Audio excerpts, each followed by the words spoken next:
Qui est ce citoyen? Ibrahim Traoré, marqué par le monde, un nom sacré, un nom d'un chef, d'un leader, Ibrahim Traoré. Ibrahim Traoré est né le 14 mars 1988 dans la commune de Bondokru en Burkina Faso. Ibrahim Traoré était à l'école primaire publique de Bondokru. Il suit ses études secondaires au lycée mixte d'Akartville de Bobo Diossalo, où il obtient le baccalauréat série 2. Série D en 2006. En 2006, il rentre à l'université Ouagadougou, actuelle université Joseph Kizerbo, à la faculté de sciences et techniques, au département de chimie. Pour vous dire biochimie géologique. Il en ressort avec une maîtrise en géologie, obtenue une mention en 2010. Il a été durant ses études militant de l'Association nationale des étudiants Burkina, ANEB, une organisation estudiantine inspirée marxiste et par ailleurs proche d'associations musulmanes ainsi que membre de l'association des étudiants musulmans. Traoré n'est pas issu du pitané militaire de Kadiop PMK, contrairement à son prédécesseur Damba et bon nombre d'officiers burkinabés. Après l'obtention de son diplôme universitaire, il intègre l'armée en 2010. Il fait sa formation à l'académie militaire Georges Namoano, école de formation d'officiers basée à Pau, où il sort vice-major de sa promotion. Le soldat va rapidement gravir les échelons militaires. En 2012, il devient sous-lieutenant. 2 ans plus tard, il passe au grade de lieutenant avant d'être promu capitaine en 2020. En mars 2022, il est nommé chef d'artillerie RA en 2e régiment de commandement d'appui et de soutien 10 Rakas, basé à Kaya, pour le président Paul-Henri Damiba. Le capitaine Traoré a participé à plusieurs opérations militaires dans la lutte contre le terrorisme, notamment à Djibo. Il était placé sous les ordres du lieutenant-colonel Damiba. Alors, le commandant du groupement des forces armées antiterroristes, en 2017, il a également pris part à l'opération Otapouane en 2019 et a aussi servi au sein du détachement militaire de Marcaïr au Sahel. Président du Burkinabé, président du Burkina Faso et dictature militaire, coup d'État de janvier et septembre 2022 et prise de pouvoir. Article détaillé, on va voir ça dans d'autres articles très bientôt. Ibrahim Traoré prend le pouvoir par un coup d'État de 30 septembre 2022 après avoir annoncé la destitution de Damiba. Il s'agit du deuxième push qui fit le pays cette année. Le capitaine Traoré fait partie des officiers qui ont participé au coup d'État qui avait renversé le président Roch Marc Christian Kaboré et conduit le lieutenant-colonel Damiba, président du MPSR, au pouvoir le 24 janvier 2022. En raison de la situation sécuritaire dégradée et non-respect des engagements pris lors du premier coup d'État, ces officiers ont décidé de destituer le président Damiba le 30 septembre. Ibrahim Traoré est désormais à la tête du MPSR. Ce coup d'État fait suite à plusieurs attaques terroristes meurtrières, particulièrement celle de Katskinde, au nord du Burkina Faso, où un convoi de ravitaillement est formé dans une embuscade terroriste. Selon le bilan officiel, on dénombre 11 militaires tués et plusieurs civils portés disparus. D'autres sources évoquaient une centaine de civils tués. Damiba démissionne finalement le 2 octobre. Exercice du pouvoir. À la suite de sa prise du pouvoir le 30 septembre, Ibrahim Traoré déclare: Nous ne sommes pas là pour le pouvoir. Nous avons un programme de 12 mois dans lequel nous allons résoudre de petits problèmes logistiques dans le respect des valeurs humaines. Le 6 octobre,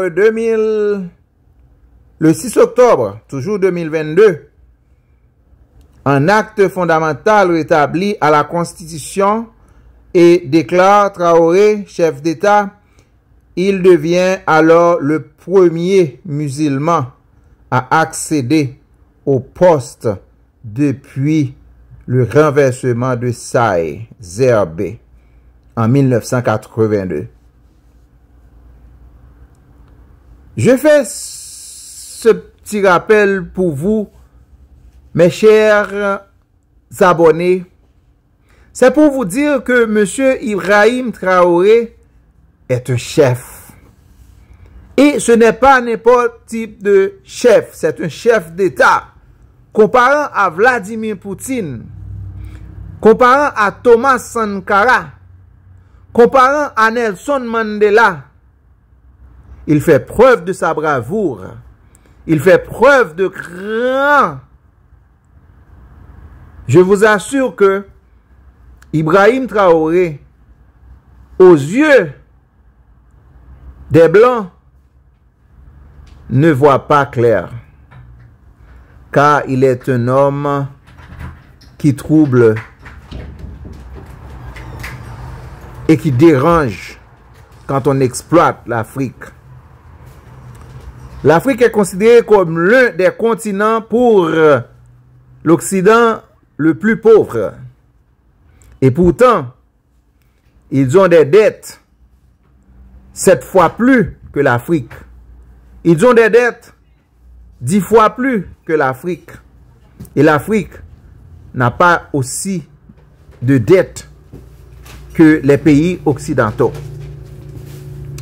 C'est pour vous dire, mesdames et messieurs, que Ibrahim Traoré, c'est un rayon qui éclate en Afrique pour faire voir comment la France était là pour détruire, comment les États-Unis étaient là pour détruire l'Afrique, comment l'Allemagne était là pour détruire l'Afrique. Avec l'accord signé entre Afrique, Vladimir Poutine de la Russie et la Chine, donc l'Afrique commence à prendre un souffle. L'Afrique commence à respirer de l'air, et ce n'est pas n'importe quel type d'air, c'est de l'air fraîche. C'est un homme qui écrit avec un grand H, qui s'appelle Ibrahim Traoré, homme, grand H dans l'homme, qui conduit les autres politiciens à faire le mieux que cela. Donc l'Afrique va élever au plus haut du sommet. Il y a certains qui sont passés comme des lécheurs des bottes de français, lécheurs des bottes de allemands, lécheurs des bottes des Américains. Et pourtant, la France reste et demeure un pays exploiteur. Dans le temps esclavagiste, ils étaient confisqués les biens du pays d'Haïti. Et maintenant, ils se penchent vers l'Afrique pour s'enrichir. Ils ont fait beaucoup de dettes et l'Afrique paie. Avec ce type, Ibrahim Traoré, la France a perdu plus de 54 milliards chaque trimestre. Plus de 54 milliards d'euros. Et pour vous annoncer que Ibrahim Traoré va changer le monnaie d'Afrique. Il va mettre une monnaie qui va pouvoir faire la compétition entre les États-Unis, l'Allemagne, disons entre les continents. C'est une monnaie compétitive. Alors, mesdames et messieurs, je fais tout ça pour vous dire que le refus de s'asseoir avec le président des États-Unis, ce n'est pas une simple affaire, mais plutôt c'est un geste, c'est une expression pour dire que moi, je n'ai pas affaire et je ne veux pas faire aucune chose avec les pays d'Occident s'ils n'acceptent pas de se courber, s'ils n'acceptent pas de respecter les règlements. Donc, il est dûment impossible de s'asseoir avec qui que ce soit. Les abuseurs, les gens qui puisent des autres, les parasites, Ibrahim Traoré les traite comme des traîtres, comme des gens qui ne respectent pas l'homme humain et qui est là comme un être supérieur, pour ne pas dire raciste. Ils sont des racistes. Ibrahim Traoré ne regarde pas sur la couleur de la peau. Il ne s'assoit pas sur l'ethnicité, mais il veut que l'Afrique soit au plus haut sommet des continents. Et je crois bien, l'Afrique va être le premier des continents, car c'est en Afrique qu'il y a les vrais, les originaux. C'est en Afrique qu'on apprend à inventer. Sans les Africains, il n'y aura plus d'invention. Il n'y aura plus de l'or. Il n'y aura plus de diamants. Sans l'Afrique, il n'y aura plus de bois pur, des plantations normales, des animaux qui, depuis des temps, disparus. Ils sont allés loin parce qu'il n'y a pas de nature, comme pourrait-on dire, de bon milieu ambiant naturel. Tout est empoisonné. Tout est transformé par des produits chimiques. Et maintenant, M. Ibrahim Traoré a fait ce contrat avec la Chine. Entre Burkina Faso et la Chine. Pour ne pas dire entre l'Afrique et la Chine. Parce qu'il y a trop de présidents qui n'aiment pas Ibrahim Traoré.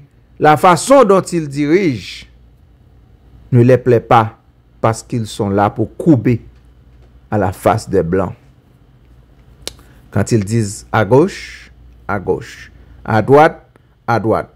Tuer, tuer. Mais M. Ibrahim Traoré, tenter, échapper de tout piège, de tout trempe, eh bien, le monsieur, maintenant, est debout. Écoutez ce qu'il va dire avec la Chine. C'est une nouvelle usine qui vient donc s'ajouter au paysage industriel du Burkina Faso, certes porté par donc des investisseurs chinois qui sont arrivés il y a à peine un an et ils ont pu aller très vite et tenir leur pari. Et c'est un message fort que nous envoyons aux investisseurs étrangers qui souhaitent venir investir au Burkina Faso, que le paysage est bien ouvert pour peu qu'on respecte donc nos règles, nos lois et notre souveraineté. Un partenariat sincère, nous sommes ouverts à tous les investisseurs au Burkina Faso. Nous allons voir avec toutes les cimenteries pour voir quelles sont les perspectives pour pouvoir baisser le prix du ciment au Burkina Faso pour nous permettre de construire notre pays. Donc voilà un peu ce qui nous a amené, venir les encourager et les témoins en tout cas notre satisfaction. Merci beaucoup. Zdravia Jelayo Tavares, présidente. J'espère que je prononce bien. Et c'est un honneur d'être là donc à la célébration du 80e anniversaire de la victoire de la Grande Guerre. Et je tenais donc à vous féliciter et vous remercier donc pour cette invitation qui est un symbole pour nous. Et au cours donc de ma présence ici, je dois avouer que j'ai appris beaucoup de leçons. Cette séance que j'ai pu assister avant le dîner la veille, la séance culturelle, m'a fait comprendre que l'histoire et la culture sont le socle pour bâtir une armée forte et résiliente. Nous avons pu voir ensemble tous les sacrifices que le peuple soviétique a consenti pour que nous soyons dans un monde libre aujourd'hui. Et nous tenons donc à vous dire merci pour cette invitation, parce que ce sont des moments qui nous ont permis aussi de réfléchir à notre situation et de penser à de nouvelles perspectives. Et sur ce, je pense que les obstacles que nous avons aujourd'hui devant nous ne doivent pas nous arrêter. Et les obstacles sont une bonne chose en quelque sorte que nous devons surmonter. La preuve, je pense qu'avec toutes les sanctions contre la Russie depuis un certain temps, la Russie arrive à développer un mécanisme interne qui lui place donc au devant de la scène internationale. Et nous prenons bonne note de ces leçons que nous avons donc apprises ici. Et même au niveau de la parade, je tiens à dire que j'ai été émerveillé de voir l'enchaînement donc des engins qui ont défilé devant nous, notamment depuis le char mythique T-34 qui a gagné donc lors de la Grande Guerre, jusqu'aujourd'hui au char moderne. Combien donc l'armée russe s'est modernisée, combien la technologie donc a participé à renforcer cette armée. Et dans ce cadre, nous souhaitons que la coopération que nous avons puisse se renforcer de façon exponentielle. Je vous remercie déjà pour tout ce qui est fait pour nous, notamment ces bourses d'études qui sont octroyées au Burkina et qui vont s'accroître. Et ce matin, j'ai visité donc l'université de chimie Et je disais que le volet sur lequel nous allons axer après la défense et la sécurité, c'est le volet de l'éducation. C'est ce volet qui nous intéresse le plus, notamment les sciences. Il faut que la Russie puisse nous aider à former notre jeunesse, notamment dans le domaine des sciences, pour que nous puissions développer chez nous la machinerie, en gros. Que ce soit la machinerie qui va avec l'armée ou la machinerie qui va avec l'industrie. Parce que c'est à ce seul prix que nous pourrons nous développer au sein de l'Afrique. La guerre qui nous est imposée aujourd'hui, nous pensons que ce n'est qu'une manifestation aussi du nazisme. Parce que le terrorisme qui est là aujourd'hui n'est pas du terrorisme, c'est de l'impérialisme. Ce sont nos terres qui intéressent ceux qui nous combattent. Et donc, finir avec cette guerre, avoir une armée forte et lancer le développement de notre patrie, telle est l'essence donc de notre combat. Et nous comptons sur vous pour surtout former nos cadres. Parce que la coopération, telle qu'on le dit, très souvent en Afrique, on aime avoir beaucoup de demandes. Nous savons que vous êtes dans une opération militaire spéciale. Nous comprenons tous les défis qu'il y a. Et le lendemain, qui est incertain pour le monde entier, nous pouvons comprendre ça. Donc nous ne serons pas là peut-être à demander beaucoup de choses, à demander de l'aide ou quoi que ce soit. Mais l'aide que vous pouvez nous octroyer, c'est surtout ce transfert de connaissances que nous voulons. Et donc nous souhaitons avoir plus de bourses et voir dans quelle perspective nous pouvons nous-mêmes donner des bourses à nos étudiants pour étudier ici. Et dans un troisième temps, comment est-ce que les universités ici peuvent se dupliquer au Burkina Faso, notamment celles que j'ai visitées. Et aussi, il y a beaucoup d'autres universités dans le domaine des sciences. Comment on peut les dupliquer au Burkina Faso avec tous les laboratoires nécessaires qu'il faut pour former de manière pratique nos jeunes et que nous puissions être donc au cœur de notre propre développement. Donc c'est la demande essentielle que nous avons actuellement dans le contexte que nous vivons pour pouvoir transformer tout ce que nous avons sur place, produire beaucoup de choses nous-mêmes et que le Burkina Faso soit un hub où beaucoup de jeunes Africains vont venir et apprendre aussi la science. Eh bien, c'est ça que les bâtis entendent mettre l'IA. Ah, on va comme ça. Eh bien, depuis, chien gen mettre ou mettre batli, mettre la vini quand même. Ah, mais ça qu'on est passé là. Puis la France crasée.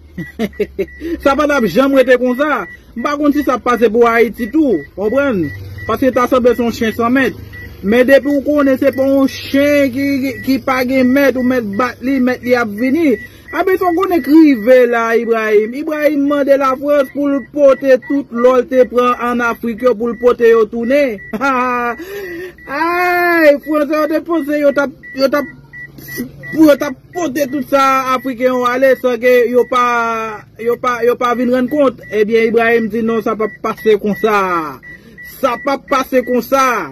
Faut porter tout l'eau te prend en Afrique yo porter au tourner. Comprendre parce que Africa pas un petit misagador, Africa pas un chien 100 mètres. Et en parlant de chien 100 mètres, et pays pas nous en même. Qui l'en a bien Ibrahim dans pays pas nous en. Ah, nous là n'a suivre l'autre épisode yo.